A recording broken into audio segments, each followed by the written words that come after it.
Hi, good morning everyone. This is Vipul Gaur and I'll give you about 10 seconds to adjust your cameras for brightness and contrast because any brightness that you see is just bouncing off my head. So start with website security. So what is website security? All right, let's delve straight away into what are we going to talk about. So I have 11 points that we will be discussing in terms of keeping the web security intact. First one is web application firewall. Second is good hosting. Third is login page. Fourth one is SSL and TLS. Fifth is site lockdown. Sixth one is two-factor authentication. Seventh is strong passwords. Eighth is file and folder permissions. Ninth is database permissions. 10th is wp-config.php file, and the last but not the least is htaccess. So coming to the web application firewall, what is a web application firewall? WAF, as it is called, WAF is basically the first layer of security between the hackers and the website security. So anybody who is trying to hack the website, the first thing that he or she checks is what kind of web application firewall a website has. So we are going to discuss how the hackers think. So a little bit about that. So there are 2-3 tools which actually can identify that whether a website has a web application firewall or not. Like one is WhatWAF, another one is IdentiWAF, and my personal favorite is WAF-Woof. So that's WAF, WAF, W00F. These tools are very good tools, but they actually give you the results within no time, within seconds. And that's how the hackers actually identify how a certain website has a web application firewall or not. We can run this on a VM machine. We can just run a couple of commands. You can install it. It hardly takes 2-3 minutes to install it and run the commands. So that's how we distinguish whether a site has a web application firewall. But when we are starting as a startup owner, that is the first thing that you would probably want to ask your hosting company, whether it is HostGator, GoDaddy, or if you are hosting on cloud, AWS or Azure, DigitalOcean, anything. That's the first thing that you would want to know. Next comes the hosting itself. So what is a good hosting company? A good hosting company is basically that has all these layers of security.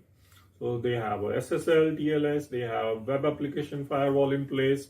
If you want to have a VPN, they should have a virtual private network for you.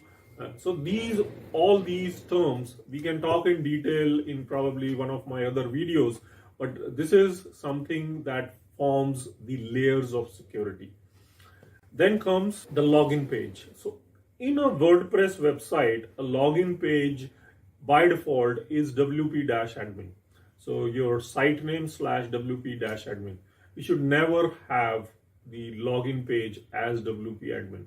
So when you have set up or while you are setting the website, make sure you change the default name to something more secured or something more difficult, because hackers, they try to hack or they try to penetrate onto the wp-admin.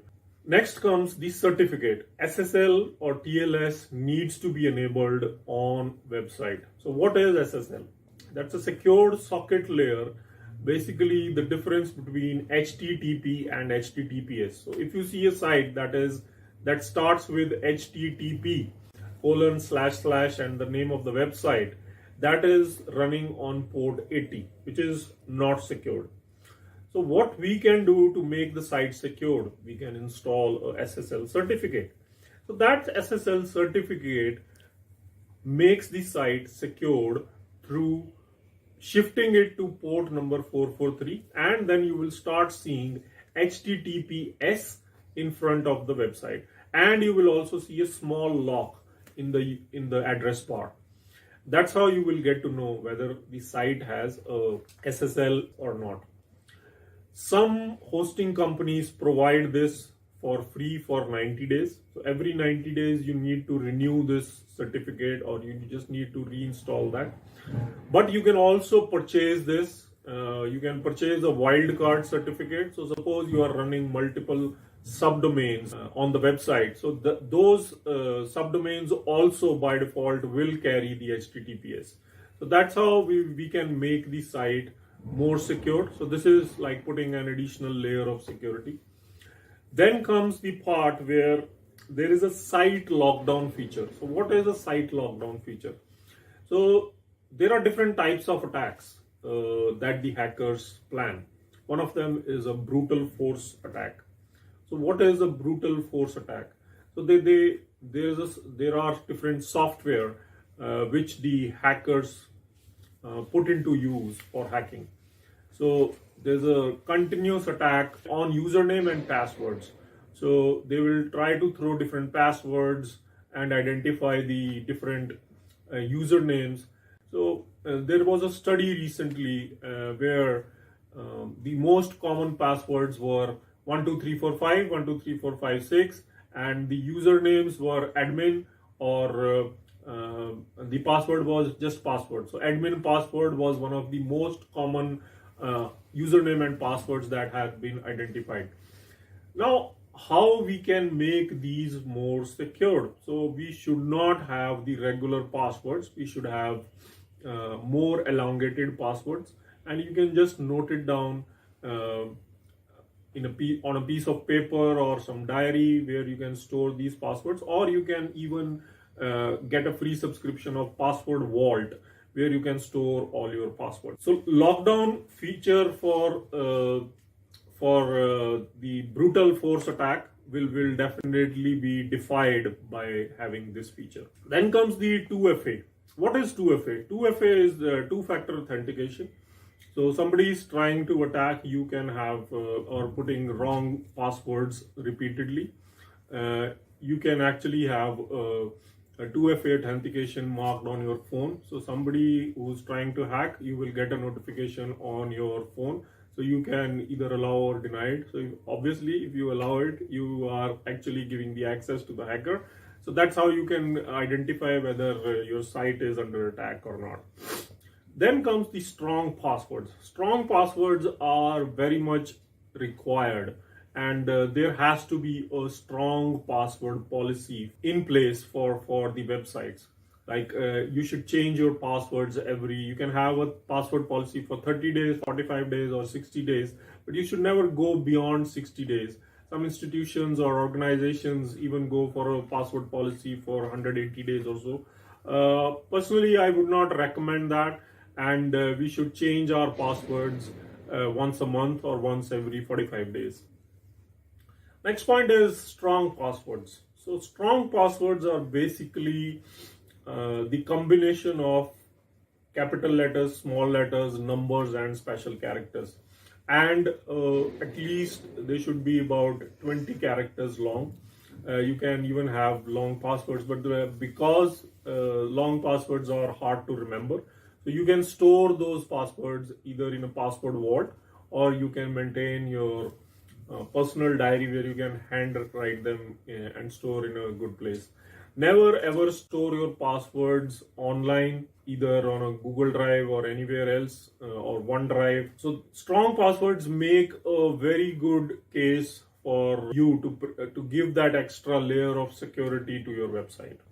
Next point is file and folder permissions. So by default, folder permissions are set at 755 and they should be left at 755. But when we access the files, the file permissions should always be at 644. Once we have launched the website, the file permissions should be at 644. The file and folder permissions would make an extra layer of security and would make your site more secure. The next point in line is database permissions. So by default, the database of WordPress starts with WP underscore prefix. So what we can do is, while we are setting up the database, we can change that because hackers already know what kind of prefix they are going to attack, and that makes their life a little easier in identifying the databases. So we can definitely change the prefixes and make sure the name of the database is a bit elongated so that they find it hard to break. Next in line is wp-config.php file.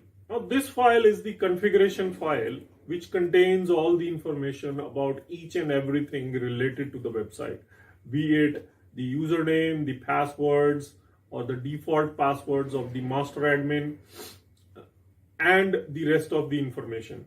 A WP config file should be hidden from Google. It should be hidden from the public access at all costs, because if we give the access of the configuration file to the hackers, or if they are able to access this file, they will have pretty much all the information required to hack the website. Last but not the least is the htaccess file. It's actually .htaccess. This is basically used by the Apache web servers. So Apache web servers configuration file. So this is a special configuration file that contains all the information about the website, like SSL configuration, the file permissions, the folder permissions, and it should not have access to the world. So if the htaccess file is editable, the hackers can access and take control of your website. So make sure your website is totally secured by using these small methods. On top of this, there are other malware scans also that you can run on website like stopbadware.org, which is supported by Google, and you can regularly run checks on this website. And if your website is blacklisted by Stop Badware, they can also help you in identifying what kind of virus or malware or worm attack that your website has suffered, and it can help you detect that attack, and then you can run these checks once the website is clean. So Google also prevents listing your website on its search engine if your website has been compromised. So please make sure you follow these simple steps before launching the website, and you would be in pretty good hands. Well, thank you very much for your time. And if you have any topics, just put in the comments that you want me to discuss in the further videos. My next video would be about security in organizations. Thank you. Have a nice day. Auf Wiedersehen. See you. Bye-bye.